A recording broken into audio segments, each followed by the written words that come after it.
جو چلے تو جہاں سے گزر گئے۔ تقریب کا سارا اہتمام چھت پر تھا۔ رنگ محل کی طویل اور عریض چھت ان گنت چمکتی روشنیوں میں نہائی ہوئی تھی۔ اسٹیج پر رکھے مخملی صوفے سے ٹیک لگا کر بیٹھی زوفشا نے دور تک نگاہ دوڑائی۔ جہاں تک نظر جاتی آدمی ہی آدمی تھے، بیش قیمت ملبوسات زیب تن کیے، قیمتی خوشبوؤں سے بھرے ہوئے، چہروں پر ایک خاص امیرانہ تاثر لیے ہوئے آدمی ہی آدمی۔ ایک بے حد مخصوص حصے میں عورتیں ایک دوسرے سے خوش گپیوں میں مشغول تھیں، خوش ادا خوش انداز عورتیں، جیسے ان کو کبھی کسی غم نے نہ چھوا ہو، جیسے وہ دنیا کی ہر خوشی اپنے نصیب میں اوپر سے لکھوا کر لائی ہوں۔ اس نے تھک کر آنکھیں موند لیں۔ واؤ، چوائس اچھی ہے شاہ کی۔ کسی کی چہکتی آواز پر اس نے جلدی سے آنکھیں کھول دیں۔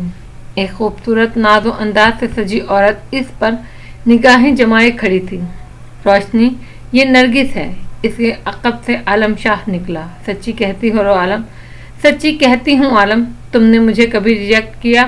اس کا جواب از خود مل گیا مجھے۔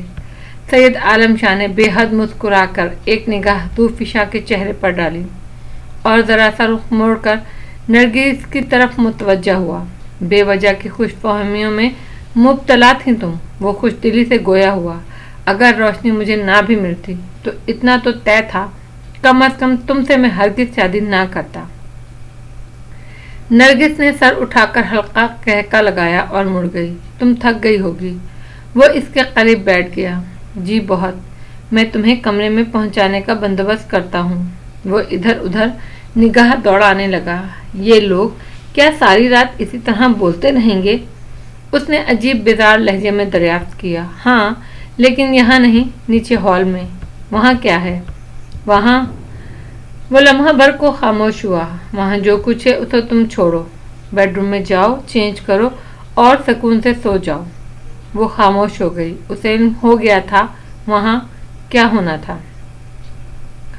اسے تھوڑی دیر میں نیچے پہنچا دیا گیا تھا۔ لباس تبدیل کرنے کے غرض سے وہ اٹھ کر کھڑی ہوئی تھی۔ بے اختیار اس کی نگاہ سامنے آئینے پر گئی۔ چند لمحے وہ خود ساکت کھڑی اپنے عکس کو دیکھتی رہی، پھر دھیرے دھیرے چلتی ہوئی آئینے کے بالکل قریب پہنچ گئی۔ اگر وہ واقعی اتنی ہی خوبصورت لگ رہی تھی جتنی کہ آئینہ اسے دکھا رہا تھا تو یہ سچ تھا، وہ زندگی میں کبھی اتنی حسین نہیں لگی تھی۔ اور وائٹ دوپٹے کے حالے میں اس کا چہرہ چاند کی مانند چمک رہا تھا۔ ڈھیروں ڈھیر گجروں نے اس کے وجود میں ایسی خوشبوئیں بسا رکھی تھی جو نہ صرف محسوس ہوتی تھی بلکہ نظر بھی آ رہی تھی۔ محض اسے دیکھ کر چاندنی اور خوشبو کا خیال آ رہا تھا۔ وہ گجروں میں لپٹ کر بہت خوبصورت نظر آتی ہے، آدر نے محجبین سے کہا تھا۔ نہ جانے کب اس نے گجرے پہنے اسے دیکھا اور ہمیشہ کے لیے وہ منظر دل میں محفوظ کر لیا ہوگا۔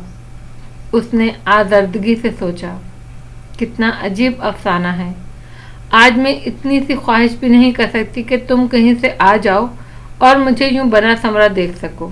وہ چاہتے ہوئے بھی نہیں چاہ سکتی تھی۔ دروازہ کھلنے کی ہلکی سی آہٹ پر وہ چونک اٹھی۔ عالم شاہ اندر داخل ہو رہا تھا۔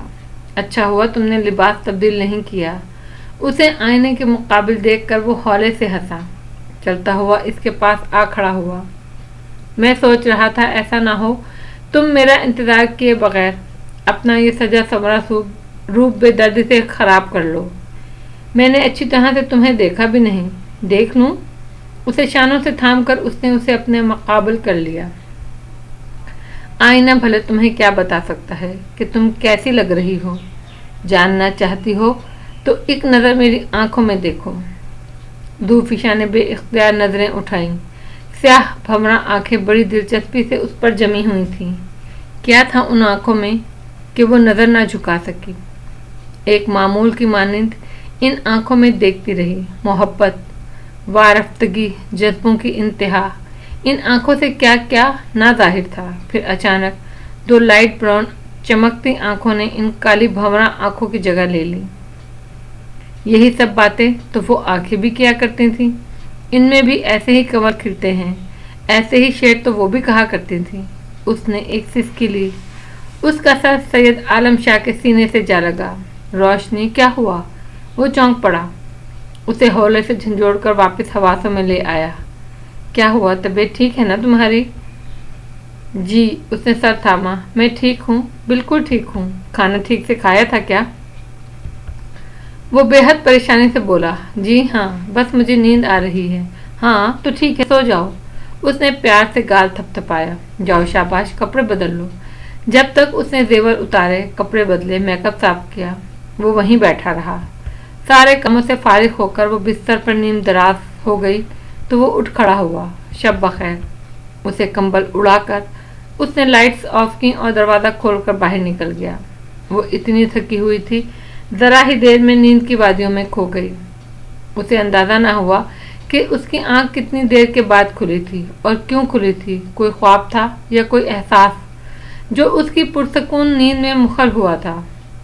छत पर निगाहें जमाए वो सोचती रही, फिर एहसास हुआ निहायत मध्यम सी आवाज़ें आ रही हैं जो कमरे की पुरसकून फिजा में अरताश पैदा कर रही हैं। ये आवाज़ें नीचे हॉल से आ रही थीं। घुंघरुओं की झनकार, तबले की थाप, कह कहे नारे, बहुत सी आवाज़ें आपस में गुडमुड थीं। ज़ुल्फ़िशा को अपना दम घुटता हुआ महसूस हुआ, जैसे कोई दोनों हाथों से इसका गला घोंट रहा हो। वो यकलख्त उठ कर बैठ गई और गहरे गहरे सांस लेने लगी। एक अजीब डरावने एहसास ने इसका घेराव कर रखा था। उसे दरो दीवार से खौफ महसूस हो रहा था। इन आवाज़ों में भूतों और चुड़ैलों की चीखें छुपी लग रही थी। एक झटके से कंबल हटाकर वो मसहरी से नीचे उतर आई। सरहाने रखी शॉल उठाकर अच्छी तरह से अपने गिर्द लपेटी और तेजी से चलती कमरे से बाहर निकल आई। कॉरिडोर से गुजरते हुए उसने आहिस्ता आहिस्ता अपनी रफ्तार कम की और फिर धीरे धीरे कदम उठाती रेलिंग के पास आकर खड़ी हुई। नीचे एक उधम हुआ था। नाचती थिरकती औरतें, तबला पीटते सर हिलाते आदमी और खुली बोतलों और भरे सागरों से लुत्फ अंदाज होते बेशुमार मर्द। तेजी से आते जाते सांस पर उसने बामुश्किल काबू पाया और मुंह पर हाथ रख लिया। इसके बाद एक आदमी पे से गुजरती उसकी निगाह सैयद आलम शाह पर जा रुकी। एक कोने में रखे सोफे पर आड़ा तिरछा बैठा था। दूसरे बेकाबू होते मर्दों से कदन मुख्तलिफ तासुर के साथ लाताल्लुक़ी से अपने साथ होते तमाशे को वो यूं देख रहा था जैसे रेलवे स्टेशन पर बैठा हो। इसके पीछे इसका खास आदमी राइफल थामे खड़ा था। जरा से फासले पर मुकर्रम अली मुस्तैद था। वाह मेरी जान, अमराव जान अदा। अचानक ही एक नशे में डूबा हुआ शख्स उठकर चीखा था, क्या नाचती हो? मेरा ख्याल है तुम्हें अपने घर ले चलूं, हमेशा हमेशा के लिए। उसने आगे बढ़कर नाचती औरत की कलाई थाम ली। साज अचानक खामोश हो गए। रक्स थम गया। घुंघरू साकित हो गए। पूरे हॉल में खामोशी छा गई। औरत ने अपनी कलाई छुड़ाने की नाकाम कोशिश की। मेरा यकीन करो, मैं तुम्हें घर ले जाऊंगा। वो मुकम्मल नशे में था और उसे खींचता हुआ दरवाजे की जानिब ले जा रहा था। महमूद आलम शाह अचानक खड़ा हुआ। छोड़ दो उसका हाथ। यार, ओ मेरे यार, आपस की तो बात है। वो हंसा। मुझे पसंद आ गई है, ले जाने देना। मैं कह रहा हूँ, इसका हाथ छोड़ दो। इस बुलंद आवाज में उसने कहा, ये लोग सैयद आलम शाह के बुलावे पर आए हैं। जिम्मेदारी है मेरी। कोई बदतमीजी में हरगिज़ बर्दाश्त नहीं करूँगा। ये फहाश हरकत तुम अपने घर में करना। अरे वाह सैयद आलम शाह, बड़ा ख्याल है तुम्हें इन तवाइफों का। इनके लिए अपने दोस्तों को बेइज्जत करते हो। हाँ हाँ, क्यों नहीं। तुम्हें इनका ख्याल क्यों ना होगा। आखिर को तुम्हारे माँ के रिश्तेदार जो हैं। महमूद गिलानी, वो इतनी जोर से चीखा जैसे भूखा शेर धाड़ा हो। फिर वो तेजी से डग भरता अपने पीछे खड़े आदमी की तरफ बढ़ा। ज़ुल्फ़िशा एक लम्हे में समझ गई वो क्या करने वाला है। राइफल इसके हाथ से छीनकर वो मुड़ा और करीब था कि गोली चला देता। एक दिलजोर चीख ज़ुल्फ़िशा के लबों से निकली। एक सांस में सीढ़ियां पार करके वो उस तक पहुंच गई। आलम, आलम प्लीज ऐसा ना करे। उसने इसका हाथ थाम लिया। छोड़ दो मुझे। उसने एक झटके से इसे खुद से अलग कर दिया। नहीं छोड़ूंगा, नहीं छोड़ूंगा इसे। आलम, वो फिर उससे लिपट गई। आलम, आपको मेरी कसम, ऐसा मत करें।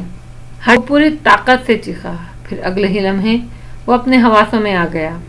एक खून आशाम नजर, محمود گیلانی پر پھینک کر اس نے یوسف فشاں کو دیکھا۔ بہت برا کیا ہے روشنی، بہت برا کیا تم نے میرے ساتھ۔ وہ ہانپ رہا تھا، پھر وہ مڑا۔ مکرم، ان لوگوں کو ان کے گھر بھیج دو، 5 منٹ میں خالی ہو جائے ہال۔ یوسف فشاں کی کلائی تھام کر اسے تقریباً گھسیٹتا ہوا وہ اوپر لے جانے لگا۔ سیڑھیوں پر رک کر اس نے اس کی سیاہ شال اٹھا کر اس پر ڈال دی، پھر دوبارہ اتنی ہی تیزی سے چلتا اسے ساتھ چلاتا وہ کمرے میں داخل ہو گیا اور ایک تیز آواز کے ساتھ دروازہ بند کیا۔ پھر ایک جھٹکے سے اس کا ہاتھ چھوڑ کر وہ باتھ روم میں گھس گیا۔ یوسف فشاں منہ پر سخت سے ہاتھ جمائے مسیری کے کنارے پر ٹکی رہی۔ سید عالم شاہ تو اپنے انداز میں ہی اس کی جان اس کے جسم سے نکال دیا کرتا تھا۔ یہ روپ اس نے کبھی نہیں دیکھا تھا۔ نہ جانے کتنی دیر گزر گئی، بیٹھے بیٹھے اس کا پورا بدن اکڑ گیا، وہ اندر سے برآمد نہ ہوا۔ پھر آہستہ آہستہ نیند اس کے اعصاب پر سوار ہونے لگی۔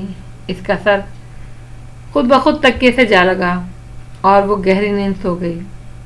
اس کی آنکھ کھلی تو سامنے رکھا ٹائم پیس 8:30 بجا رہا تھا۔ وہ اتنی دیر تک سونے کی عادی نہ تھی، لیکن شاید اس کے دماغ پر رات کی باتوں کا اثر تھا۔ سر ابھی تک دکھ رہا تھا۔ مسیری سے پاؤں نیچے لٹکاتے ہی اس کی نگاہ عالم شاہ پر پڑی۔ کونے میں رکھی راکنگ چیئر پر بیٹھا، منہ میں سگریٹ دبائے وہ مسلسل دھواں چھوڑ رہا تھا۔ وہ آہستہ آہستہ چلتی ہوئی اور ڈوری کھینچ کر پردے برابر کرتی ہوئی اس کے قریب آئی۔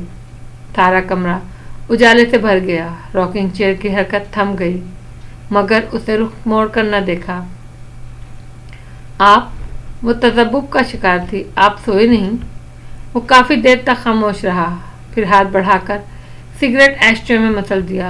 یوسف فشاں اس کے قریب پہنچی تو اس کا دل دھک سے رہ گیا۔ صرف ایش ٹرے میں ہی نہیں، اس کے آس پاس پورے کارپیٹ پہ سگریٹ کے ٹوٹے بکھرے ہوئے تھے۔ صرف آدھی رات میں اس نے نہ جانے کتنا خون جلا ڈالا تھا۔ وہ یوسف فشاں کی طرف تو نہیں دیکھ رہا تھا، لیکن پھر بھی وہ اس کی آنکھوں کا گہرا سرخ رنگ دیکھ سکتی تھی۔ روشنی، وہ بڑی گہری آواز میں بولا، جی گھر جاؤ گی؟ مل آؤ اپنے ماں باپ سے۔ میں پھر کبھی چلی جاؤں گی۔ اسے اس کی حالت سے خوف محسوس ہو رہا تھا۔ نہیں، آج چلی جاؤ، وہ بولا۔ ناشتہ کر لو، ڈرائیور سے کہو تمہیں چھوڑ آئے گا۔ جی بہتر۔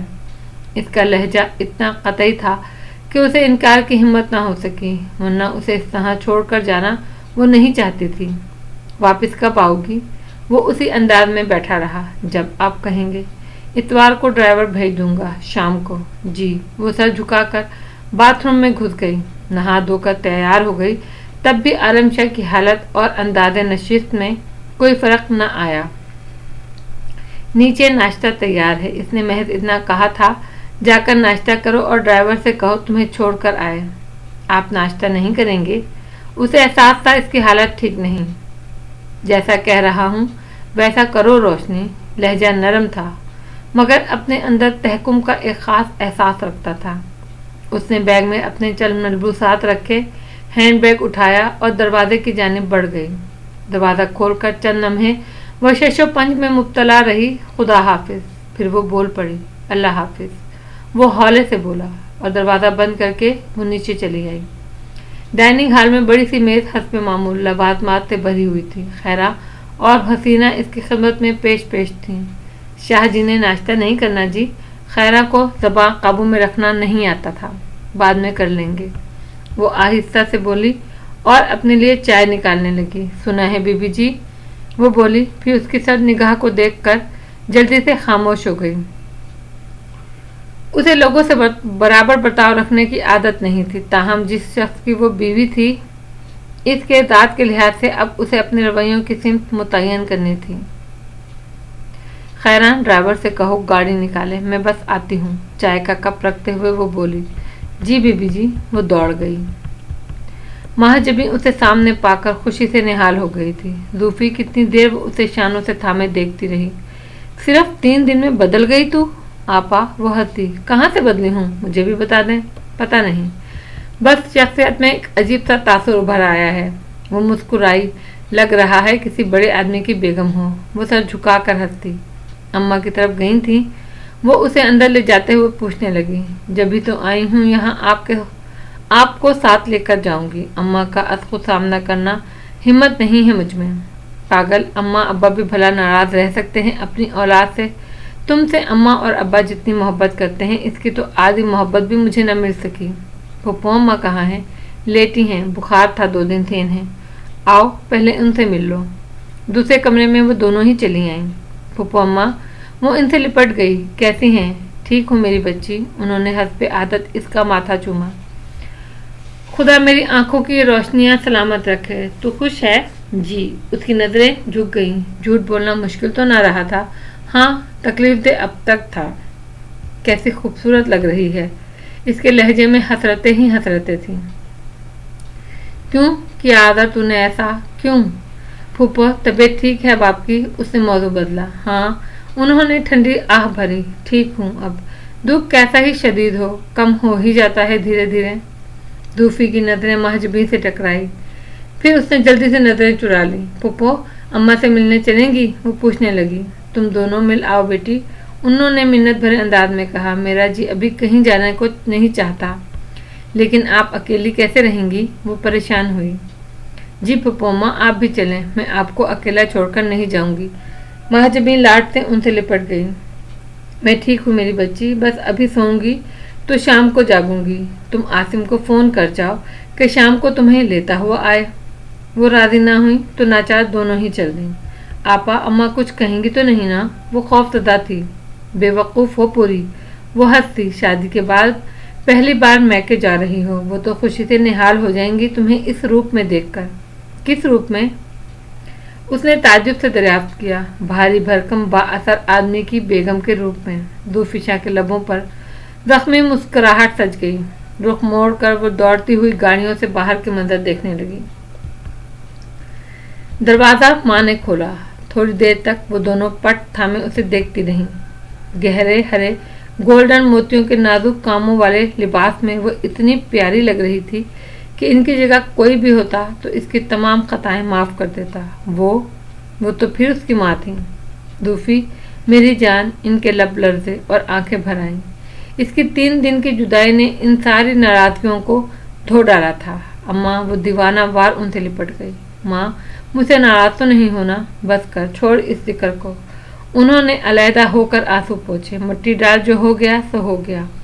ماں باپ اولاد میں ہی اپنی خوشی اور سکھ پاتے ہیں۔ تو خوش ہے نا؟ ہاں اماں۔ اس نے 2 آنسو اور گرا لیے۔ بہت خوشی میں ہے، بہت خوش ہوں میں، کسی سے کوئی شکوہ باقی نہیں۔ سمجھ میں نہیں آتا اتنی خوشیاں کہاں رکھوں۔ اماں ابا نہیں ہیں گھر پر؟ اندر آتے ہوئے مہجبین نے پوچھا۔ وہ تو شام کو آئیں گے اب۔ دوفشا نے ایک اداس نظر اپنے پیارے گھر کے باموں در پر ڈالی۔ کوئی اسے اختیار دیتا تو آج بھی وہ اس کروڑوں مالیت والے محل کو ٹھکرا کر اپنے اسی گھر میں خوشی خوشی رہنے آ جاتی، جہاں سارے خواب اس کے اپنے تھے، ساری خوشیاں دسترس میں تھیں، جہاں اس نے سر کو ہلکا سا جھٹکا دیا۔ کتنی کوشش کرتی تھی وہ اس کے خیال سے بچنے کی، بس اس ایک یاد سے چھپنے کی، مگر بقول شاعر جس کو بھولے وہ سدا یاد آیا کی طرح اسے بھی ہر بات کے بعد یہی ایک خیال آتا تھا۔ دوفی کیا ملا رونمائی میں؟ فرصت سے بیٹھ کر مہجبین اپنے تجسس کے دروازے وا کرنے لگی۔ کچھ وعدے، کچھ کاغذات۔ شعوری کوشش کے باوجود بھی وہ لہجے میں در آنے والی تلخی کو روک نہیں پائی۔ کیا مطلب؟ اسے تعجب ہوا۔ وہ محل عالم شاہ نے میرے نام کر دیا ہے، وہ لاپرواہی سے بولی۔ میں نے تو اب تک تمہارا وہ محل دیکھا نہیں، وہ مایوسی سے بولی۔ جب جی چاہے آ کر دیکھ لیں، وہ ہستی کون سی دنیا کے دوسرے کونے پر ہے؟ اور وہ تمہارے شاہ صاحب کس مزاج کے ہیں؟ ویسے ہے تو زبردست چیز، محض دیکھ کر ہی روب حسن و دولت سے انسان حواس باختہ ہو جائے۔ تیرے حواس کس طرح قائم رہے ہوں گے؟ وہ شرارت سے ہنس کر پوچھنے لگی۔ دوفشا نے محض مسکرانے پر اکتفا کیا۔ بتاؤ نا، اب کیا گھنگھنیاں ڈال کر بیٹھ گئی ہو منہ میں؟ مہجبین چڑ کر بولی۔ دوفشا نے اسے دیکھا، پھر اسے خیال آیا اس کا رویہ ان لوگوں کو شکوک میں مبتلا کر سکتا ہے۔ جب ایک دفعہ ان سب کی خوشیوں پر خود کو قربان کر ہی ڈالا تھا تو پھر یہ بیزاری کیسی؟ اب تو جو جیسے بھی تھے اسے نبھانا ہی تھا۔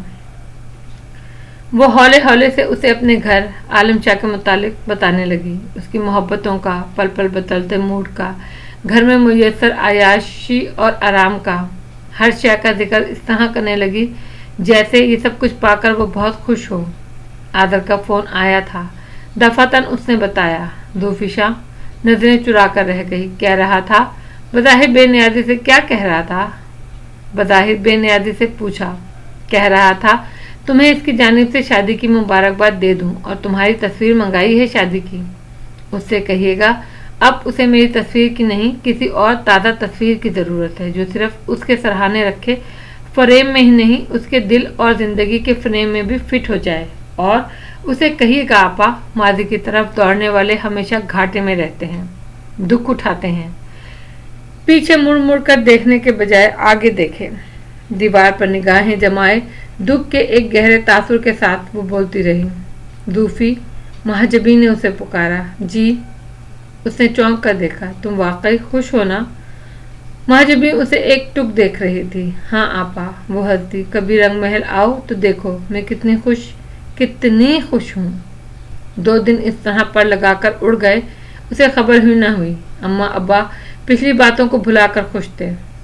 वो भी इनकी खुशियों में शामिल होकर खुद को अपनी रात से वाबस्ता महरूमियों को भुलाकर हंसती रही, मुसलसल बोलती रही।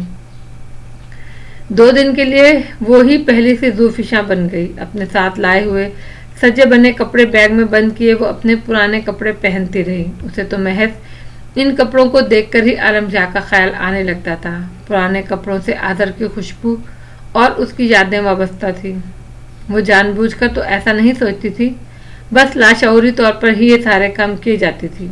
दूफी, आखिरी दिन अम्मा ने उसे अपने पास बिठाकर संजीदगी से कहा, कुछ बातें ऐसी हैं जो शादी से पहले मैं तुमसे नहीं कह सकी थी, अब सुन लो। जी अम्मा, कहिए। बेटी, तुम्हारा शौहर जैसा भी है और जिस अंदाज से हमसे पेश आया, हम तुम्हारी खुशी की खातिर भुला चुके हैं। अब वो भी हमारे लिए आसिम जैसा है। अब आओ तो उसे भी आने का कहना। जी अम्मा। और सुनो बेटा, मैं जानती हूँ सब कुछ तुमसे कहना फजूल है क्योंकि तुम खुद समझदार हो, फिर भी ध्यान रखना, सारी उम्र अपने शौहर को खुश रखना, उसका कहा मानना, उसके मकान को अपने वजूद से सजाकर घर बनाना। बेटी, शौहर एक औरत की सबसे कीमती शय होता है। अपनी सारी खुशियाँ इसके नाम करके भी औरत घाटे में नहीं रहती क्योंकि फिर वो अपनी हस्ती औरत के नाम लिख देता है। तुम्हारा शौहर आदत का अक्खड़ है, सख्त मिजाज है, जवानी और दौलत के नशे में चूर रहता है, फिर भी वो तुम्हारी जिंदगी का आसासा है। इसके सहारे अब तुम्हें अपनी उम्र बितानी है। अपने मिजाज से इसके मिजाज को बदल दो। जिंदगी की सबसे बड़ी कामयाबी समझना इसको।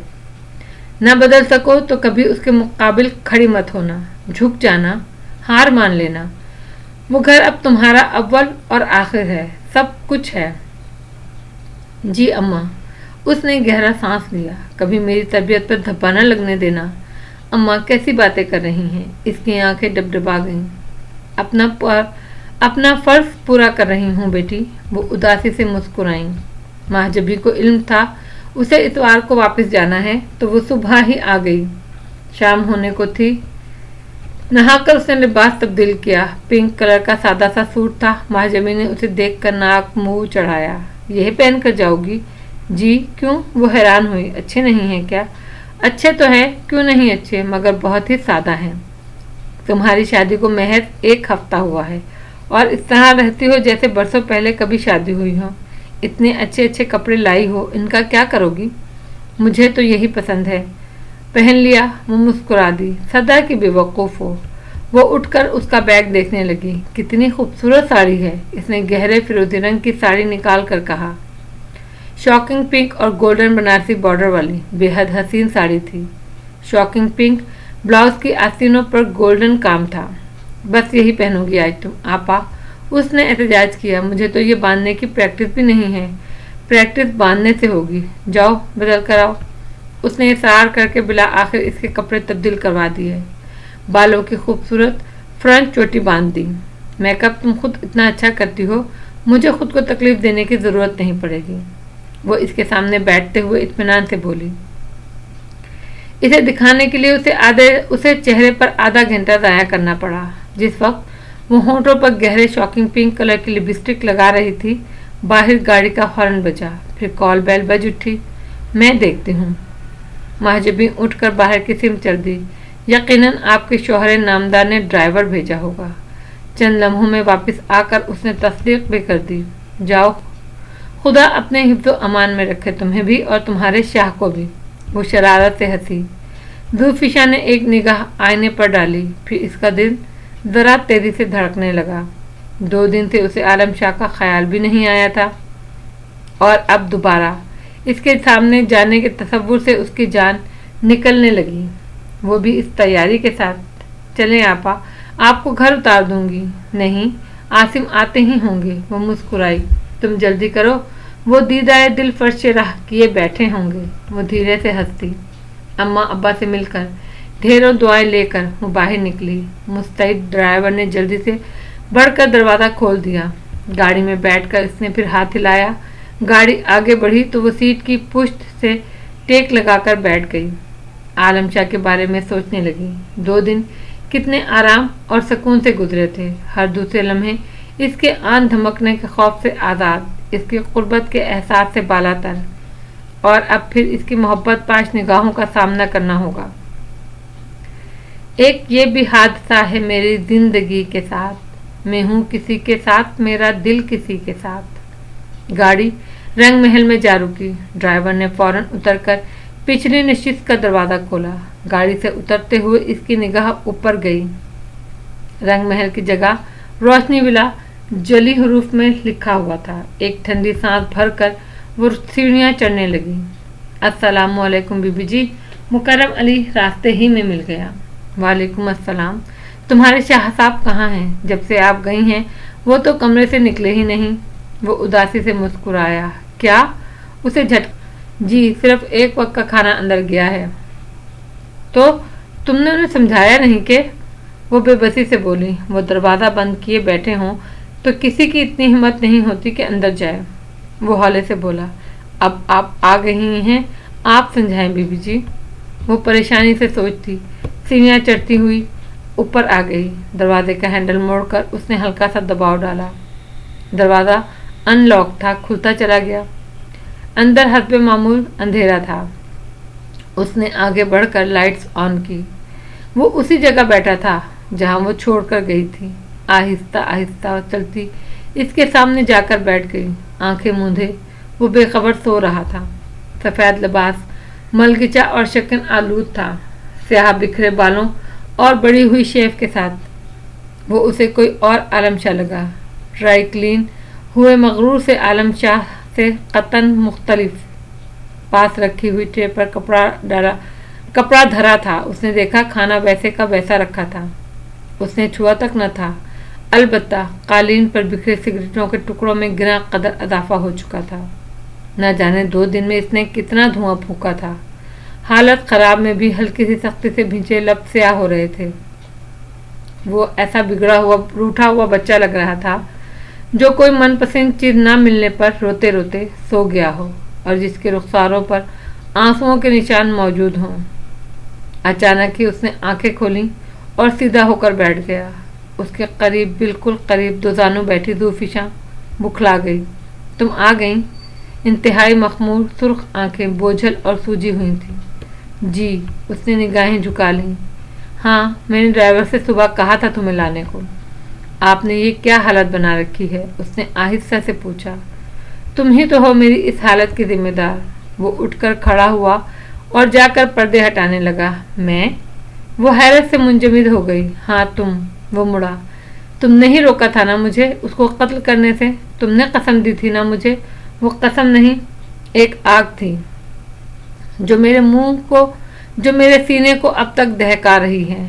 मारने दिया होता मुझे उसको, 10 गोलियां उसके सीने में उतार देता, इस गाड़ी का अदाला हो पाता जो मेरे कानों ने सुनी हजारों आदमियों के दरमियान। तुमने क्यों रोका मुझे? क्यों? उसे मारकर आप खुद कहाँ जाते? वो नरमी से बोली। जानते हैं क्या होता? वो तलखी से हंसा। फांसी चढ़ जाता बस। उसे हैरानी हुई।